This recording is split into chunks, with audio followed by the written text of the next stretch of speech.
Hey everyone, how's it going? It's Russell Matthews here. In the budget that was just released on Monday, well, it committed to a huge amount of new spending, and it has a lot of critics a little bit curious, hey, who's going to pay for all of this spending? Now, Jagmeet Singh and the NDP say we need to implement a wealth tax. The Conservatives say we just should not spend as much money as we currently are, but the Liberals are saying, hey guys, you're both wrong. We found a way that we can spend billions of dollars more without implementing any, or essentially any, new taxes. But the strategy that they're implementing has a lot of people concerned. So in today's video, we're going to go over exactly how they plan on spending so much more without raising taxes, where the Canadian government is really getting its money from, where does inflation play into this, should we be concerned about potential future inflation, and who could potentially end up paying for all of this down the road. But before we dive into the info, make sure to check out the link in the description where you can take a look at the Canada Money Mastery Program, where we're teaching all of the things that you should have been taught in high school: personal finance, investing, how to save more, earn more, and set yourself up for an earlier retirement. 50% off with coupon code LAUNCH, and that coupon code ends on Sunday. So if you're interested, make sure to take a look at that. All right, let's get into this information.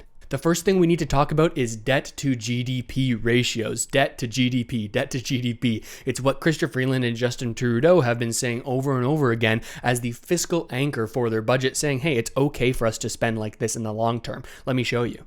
I very much agree with the member opposite that it is important for our spending to be reasonable and sustainable and prudent. Perhaps more crucially, we have been clear in this budget, following the extraordinary spending of this year, Canada's debt to GDP ratio will decline.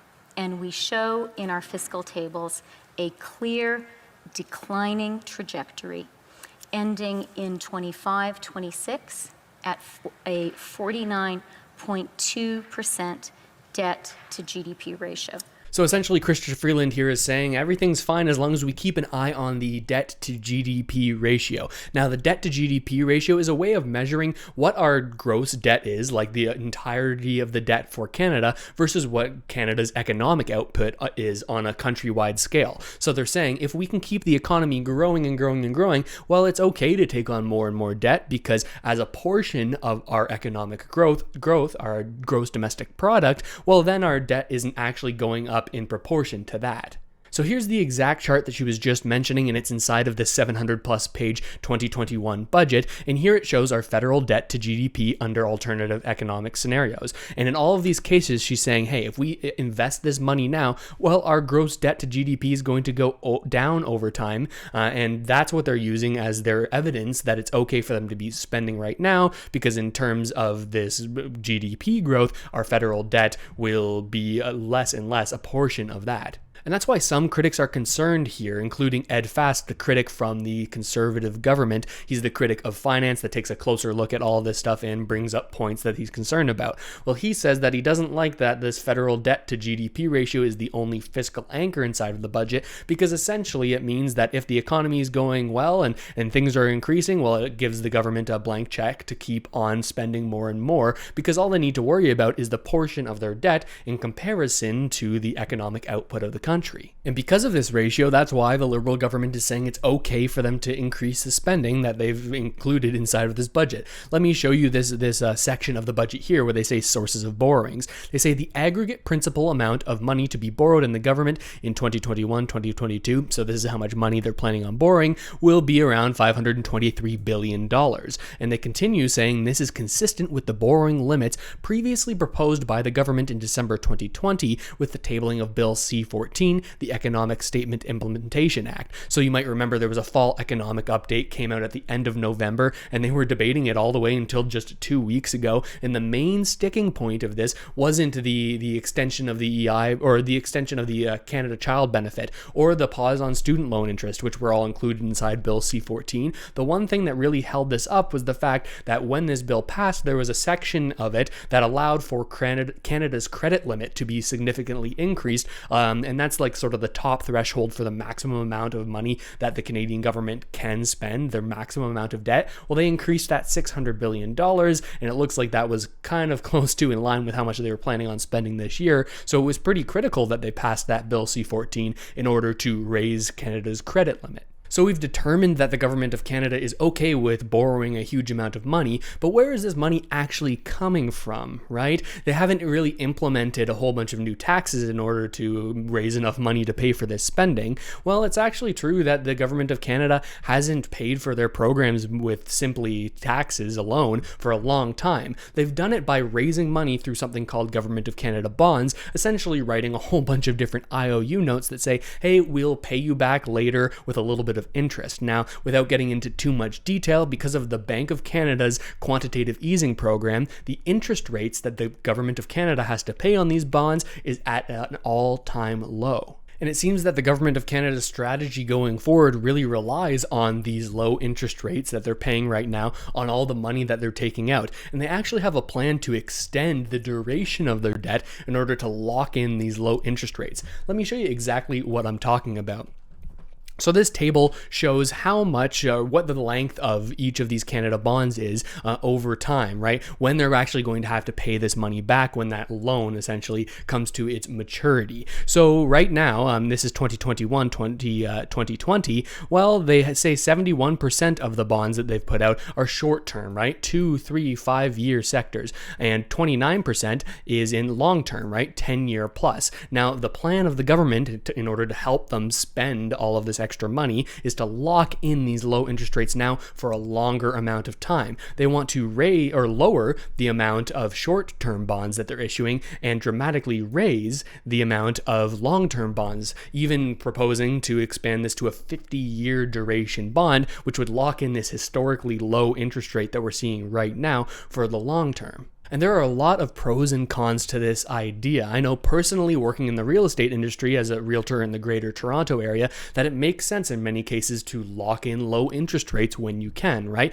We've got the lowest interest rates that we've ever gotten. That's part of the reason that the housing market is the way it is right now in Canada. We have these low rates, so it incentivizes people to borrow more money, and that's generally a good idea as long as you're not over leveraging in real estate, but that's a topic for another video. So there's those pros, right? Because the government of Canada is saying, hey, we want to lock in billions of dollars of debt at this incredibly low interest rate and invest that money that we're taking out at the low interest rate into our economy, where hopefully we can make a larger return than the interest we're paying on it. And of course, that return isn't exactly measured in the same way you would a typical investment, right? There are returns in gross domestic product as well as human returns, right? If you're investing money in certain sectors that can improve the health and the wealth of Canadians across the board, well, it's a little bit harder to measure. But along with that potential positive comes some concerns, and many critics have been pointing those out. One of the main concerns is that if we lock in this low interest rate debt for the long term, well, what happens when we get to the end of that long term, right? After 30 years, after 20 years, maybe even after 50 years,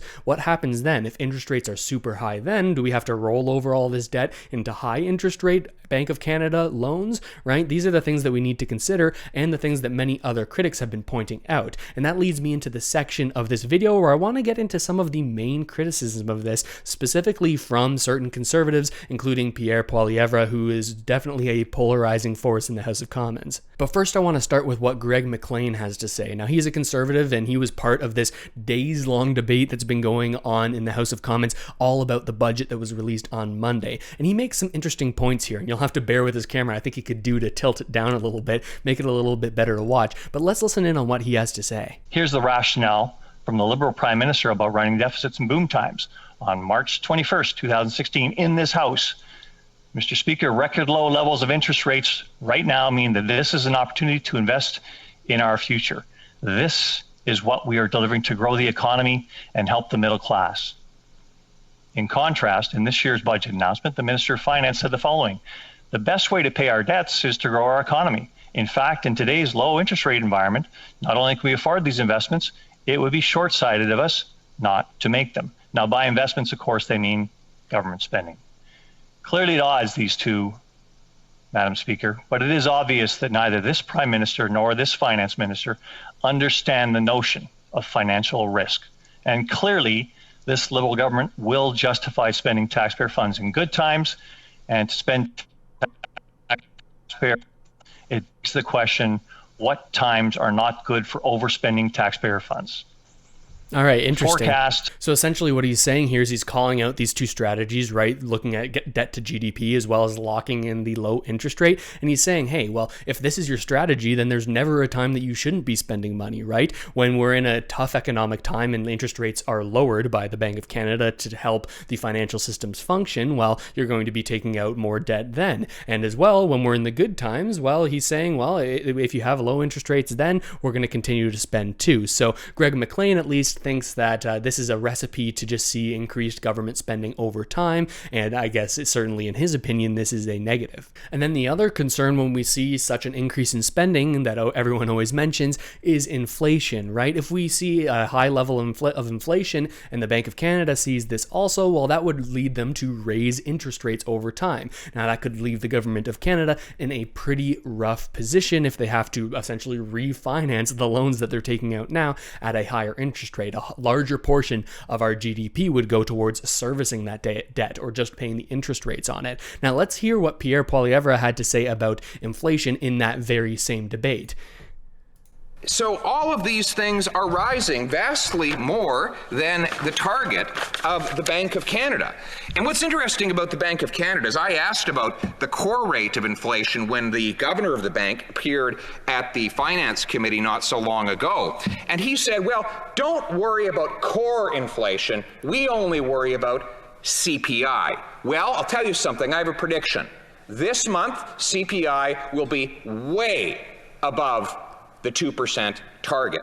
And okay, so that's an interesting point that he's making there. I think he could be a little bit setting himself up to look good to people by saying that this month specifically inflation will be very, very high, because if you've been looking at inflation, well, of course this month is going to look like there's very, very high inflation because it's compared year over year. It's going to be compared this month to a time when we were at the very beginning of the pandemic and there was a lower amount of inflation, right? So when you compare that lower amount of inflation to the higher amount of inflation that we're going to see this month, well, it will look very, very drastic this month. But he does bring up the point that with all of this extra money entering the system, inflation could be a concern, especially given the fact that the Bank of Canada only considers the consumer price index, a basket of goods over time, and how expensive that is for Canadians each and every year. Well, they're only considering that basket of goods instead of the real inflation, which I believe is going on certainly in assets, right? We're seeing a huge run up of real estate prices largely because of the Bank of Canada's policies.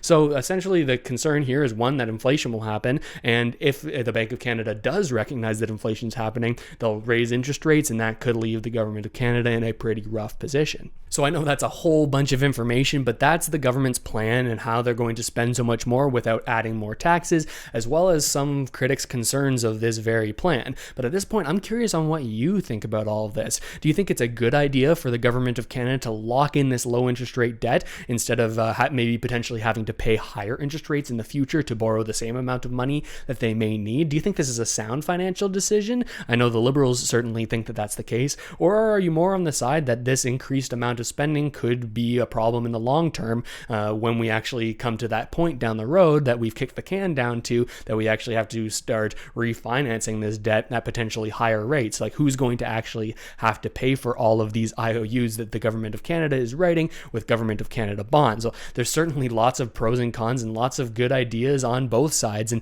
I certainly like to stay right down the middle because I don't think I'm smart enough to know exactly what's going to happen long term, but it's interesting to think about all of this, and I want to hear from you. What do you think of it down in the description? I read every single comment and I try to reply to as many as I possibly can. And make sure to check out the link in the description where you can get 50% off the Canadian Personal Finance course with coupon code LAUNCH. We're covering everything that you should have been taught in high school when it comes to money, investing, saving more, earning more, and how to invest that so that you can reach retirement sooner than you may have expected. Again, 50% off with coupon code LAUNCH, and that's going to be ending tomorrow on Sunday, so check that out if you haven't already, and make sure to subscribe to the channel if you want to keep on supporting Canadian content just like this right here on the YouTube platform. And with all of that said, thank you so much for watching, everybody. I really hope this video has helped you out at least a little bit, and I'll see you next time.